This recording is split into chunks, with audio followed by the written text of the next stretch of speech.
Ciao ragazzi e bentornati sul canale. Finalmente oggi ho avuto la possibilità di portarvi una guida a vostra richiesta. Tanti di voi mi hanno chiesto di portare questo tipo di modifica e tanti di voi non vedono l'ora di avere una guida completa come sempre. Oggi vi porto una guida di come aumentare prestazione 9VG30, ovvero aumentando il voltaggio della batteria, mettendo una batteria 3S di un voltaggio di 12.6 volts. Questa modifica è perché ha più necessità o bisogno di più potenza per le salite eccetera.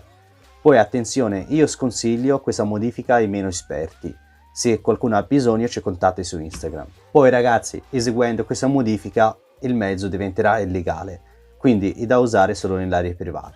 Allora ragazzi, per eseguire questa modifica avremo bisogno di una batteria 3S di un voltaggio totale 12.6 volts, una Y per metterla in serie con quella originale, delle fascette piccole per sistemare poi i fili e una borsetta, perché questa batteria la metterò nella borsetta. Non farò come avevo fatto sullo Xiaomi, che ho messo lo spessore stampato in 3D perché il G30 è già basso, quindi mettendo anche lo spessore la andiamo a abbassare di più, quindi non è tanto piacevole la cosa. Comunque avremo bisogno di una borsetta da 2 litri e di una prolunga. Siccome la metto sulla borsetta e la batteria e l'attacco della batteria ce l'abbiamo qui dietro, quindi ci vorrebbe una prolunga per raggiungere la batteria 3S. Poi ragazzi, l'ultima cosa fondamentale, che per eseguire questo tipo di modifica ci occorre generare un firmware. Io sarei anche in grado di generare questo firmware, ma io preferisco di dare la priorità a chi lo fa di lavoro. Ma non vi preoccupate, perché finalmente abbiamo avuto l'occasione di collaborare con Monopattino Italia, che da ora in poi sotto i nostri video troverete il link per poter scaricare questo firmware.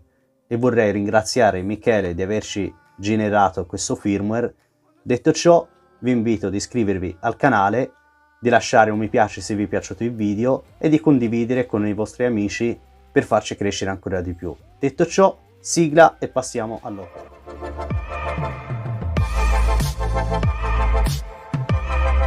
Ok ragazzi, ora iniziamo. Io per stringere i tempi ho già tolto le viti della pedana. Ok, stacchiamo la batteria. Questo è il cavo della batteria e questo della centralina. Ma prima andiamo a mettere la nostra Y. Ma prima di mettere la Y vi faccio vedere lo schema che ho fatto. Ora ragazzi, questo sarebbe lo schema. Dovrebbe essere semplice ragazzi, basta avere un po' di manualità. Detto ciò, ora colleghiamo la Y alla batteria, poi la prolunga per poter attaccare la batteria 3S, che poi va messa come nello schema. Allora ragazzi, questa è la batteria 3S e dovete collegare il più della batteria 3S sul più della centralina. Mi raccomando, non li invertite perché altrimenti il monopattino non parte nemmeno e ci sta che combinati dei guai, quindi per piacere eseguite passo passo questa guida e state attenti e studiate magari per bene lo schema. Detto ciò, prendiamo la prolunga, che questa qui va collegata sulla batteria 3S, che questo sarebbe la prolunga che poi dopo andremo a passarla in mezzo al canotto per raggiungere il borsellino. Allora ragazzi, questo è lo spinotto della 3S che va messo sul più, ovvero che va messa sul più, così. E qui metteremo la batteria originale. Fatto ciò, andiamo a levare questo gommino per poter incastrare tutti i cavi all'interno in questa maniera.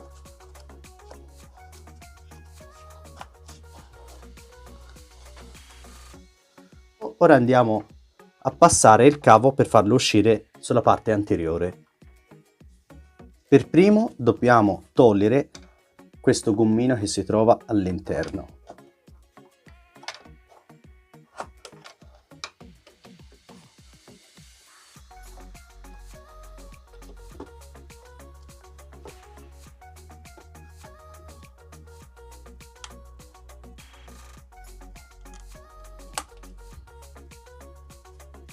Tolto il gommino, ora andiamo a levare questa protezione in gomma.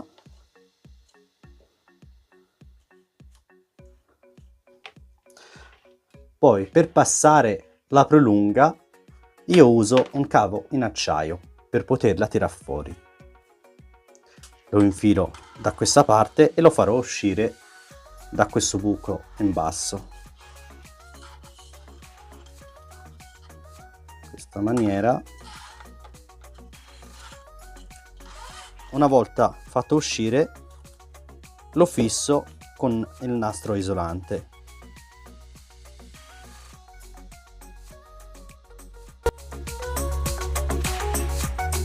Ecco fatto ragazzi. Ora togliamo questo cavo in acciaio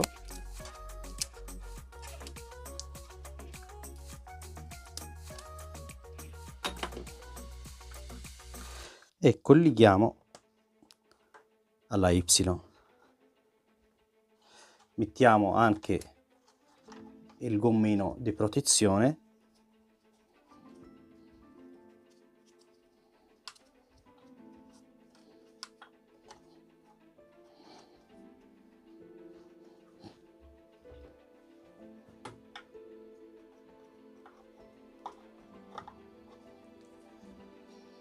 Ora per fortuna abbiamo questo spazio tra la batteria e il telaio, incastriamo tutto in questa maniera. Mettiamo un pezzo di gomma per non far uscire i cavi di fuori. Eccoci fatto. Fatto ciò, copriamo tutto, giriamo il monopattino e andiamo a mettere il nostro borsellino. Allora ragazzi, una volta collegato tutto sotto pedana, andiamo a mettere il borsellino.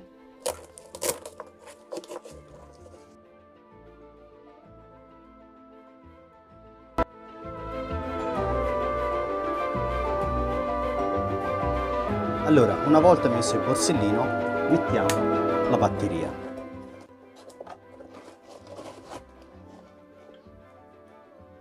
Io ragazzi per ora ho fatto un semplice buco temporaneo perché poi vorrei fare l'impianto per le frecce di indicazione, faro eccetera, quindi per ora lo lascio temporaneo così, ma sarebbe giusto di mettere un raccordo in questa maniera per poter desaldare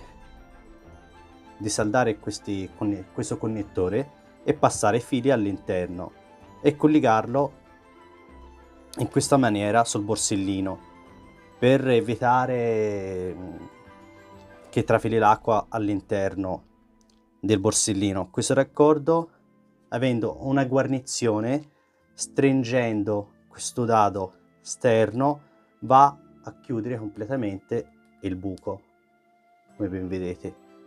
Quindi poi vi lascerò in descrizione il link per l'acquisto. Io intanto per ora lo passo in questa maniera, una cosa temporanea. Vado a collegare la batteria, metto tutto dentro. Qui abbiamo il cavo per la ricarica.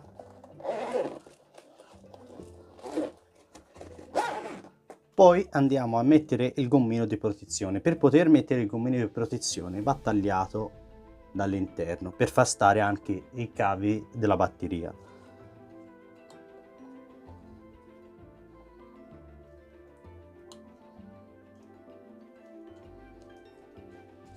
In questa maniera. Ora ci siamo. Non rimane altro che di andare a installare il firmware e facciamo una prova.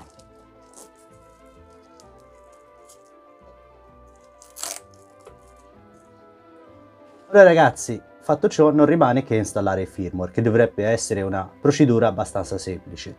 Intanto andiamo sull'applicazione Xeon Flasher, accendo il monopattino. Si vede che la batteria sta al 95%, lo colleghiamo a Bluetooth e andiamo a selezionare il file. Devo andare che ce l'ho su Bluetooth. Questo è il firmware che è fatto da Michele di Monopattino Italia. Fatto ciò, andiamo a flashare. Aspettiamo che raggiunge il 100%.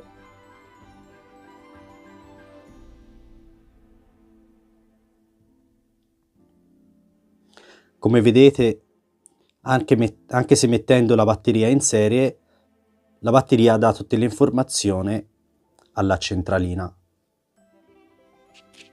Si vede la temperatura, il BMS, eccetera. Direi che fatto, scolleghiamo, si è scollegato da sé. Ora facciamo una prova.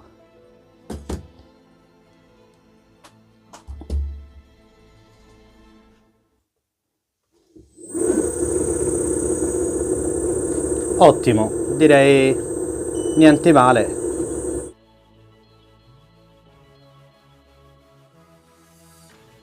Allora ragazzi, come avete visto, grazie a questo upgrade siamo riusciti a guadagnare abbastanza chilometri orari.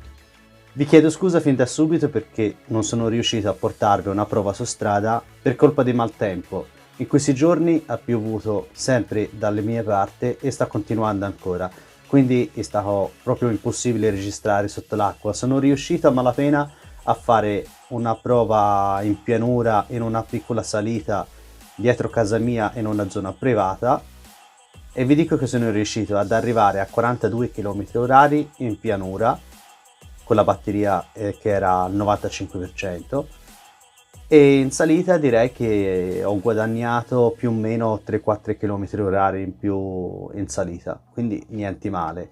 Poi facendo questo tipo di modifica il motore si usura più del dovuto. Ora io sinceramente non saprei dirvi di quanto, perché va testato veramente a fondo, bisognerebbe fare 1000 km e passa, 2000, 3000, non saprei dirvi esattamente. Ah, poi un'altra cosa che non avevo detto, che sul mio ci ho montato il motore Evo 9, quindi con il motore Evo 9 con la ruota alzata arriva a 46, 45-46 km orari, e invece con il motore Evo 6 arriva più o meno a 40 km orari. Poi vi ricordo, per l'acquisto della batteria 3S la potete trovare su scudiero.it in pronta consegna. Questo è tutto ragazzi, spero che vi sia piaciuto il video, poi magari fatemi sapere nei commenti cosa ve ne pensate. Poi il primo che commenterà vince la maglietta Laco Creative by Hyderborn. Prima di salutarvi vorrei ringraziare di nuovo i ragazzi di Monopattino Italia e del lavoro che stanno svolgendo, soprattutto tutti i servizi gratuiti che stanno mettendo a disposizione di tutti, quindi bravi ragazzi, continuate così. Detto ciò, vi invito di nuovo ad iscrivervi al canale, da lasciare un like se vi è piaciuto il video e di attivare la campanellina. Ciao e alla prossima guida!